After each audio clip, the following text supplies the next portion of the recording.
In today's video, I am going to touch base the topic of how to lead a team successfully.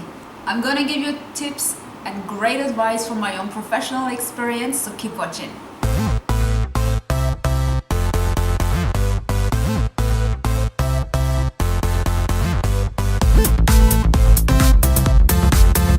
And welcome to the Muslima Entrepreneurs Hub, the place to be if you want to grow your business that will become your future legacy, inshallah. My name is Soher and I am an online entrepreneur. Today I would like to talk to you about how to lead your team successfully. I worked within many teams and I led a few ones of them, and I had people in them of all ages, all background, and I can give you a few tips on how to manage your team successfully. Management in itself is a wide topic. I studied it, but still it's something that you also learn on the go.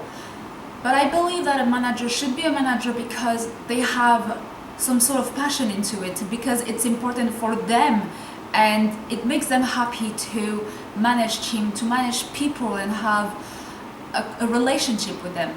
So many managers jump into this, unfortunately, because the salary is higher. It means a little less responsibility because they can actually just delegate their job to the people under them and basically just boss people around. I really don't think it's a good idea if this is your main motivation. Unfortunately, so many managers fall into this category, but hear me out. If management is something that you really want to excel into, and especially when you have your own business, you have to become a leader. There is a huge difference between leadership and management. They are not the same. Also, they work together hand on hand, because you cannot really be a leader without being a manager, and you definitely cannot be a manager without being a leader. Manager is here to reinforce the laws, the rules in the company, and the leader is here to inspire. I want to go into the leadership more into this video, and unfortunately we don't see that very often, but I'm going to give you one amazing tip about leadership, and it worked every time I used it. I worked in large corporation, Fortune 500 companies such as Microsoft, eBay and Apple. And I did manage people who were easy to manage and others who were really challenging to manage. There is a way to manage each and every individual you have under you. And if you want to inspire your people, you have to believe in them. But believing in them is not enough. You have to tell them, you have to tell that you believe in them. And I believe in you is so powerful to use. It ignites a special fire within you. Doesn't it feel amazing to just hear I believe in you? It feels like nothing else. It's so simple, and yet so few managers or leaders are using this trick. And it's not a trick, you should be using this genuinely, because if you don't believe in the person you have in front of you, there are other questions you have to ask yourself.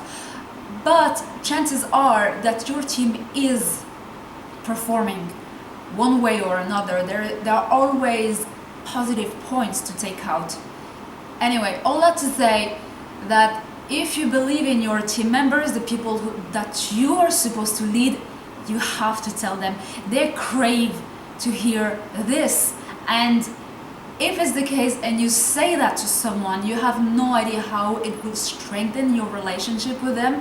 And this is where they will follow you as a leader, not follow you as a manager because they have to, but because they want to. And there's a huge difference between one and the other. When you can lead by example and by inspiring people to work with you with their heart because they really want to and they enjoy it, they will provide a level of work that is so much higher than if they're led by manager and by rules and by obligation. We all know that, and as a manager yourself, you know it yourself. And I think that when you jump in the other side, it's easy to forget. But my best tip, another one as a manager, is that I never forget where I came from. I never forget that I started from the bottom. Started from the bottom, now we're here. You have to remember every time, the first time, you have to remember where you came from. You have to remember where you started, how it was, what you went through. It will be the best thing you do as a manager, because then you can realize, is this person trying, or is this person just trying to bullshit me? There's a huge difference between one and the other. And that's why remembering where you came from, I mean where you started from, more like it, will help you to go through how to manage a person, especially if they're a little bit or a lot challenging. And my next tip for you is to set the right expectations from them day one.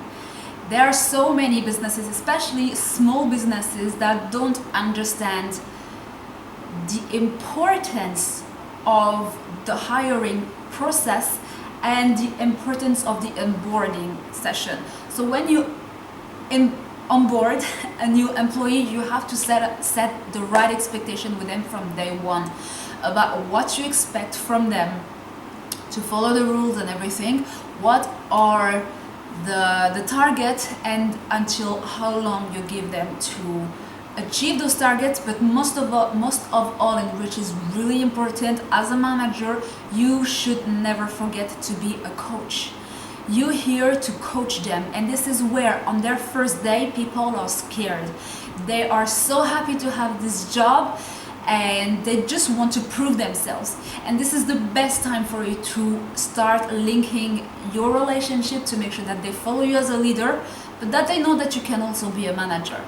So all that to say, they are here, you want them to be here, you will walk them through step by step on how to get here.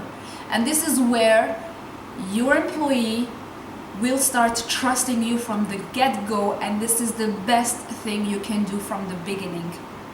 I hope these tips were helpful for you. They definitely worked for me, and if they worked for me, they can definitely work for you.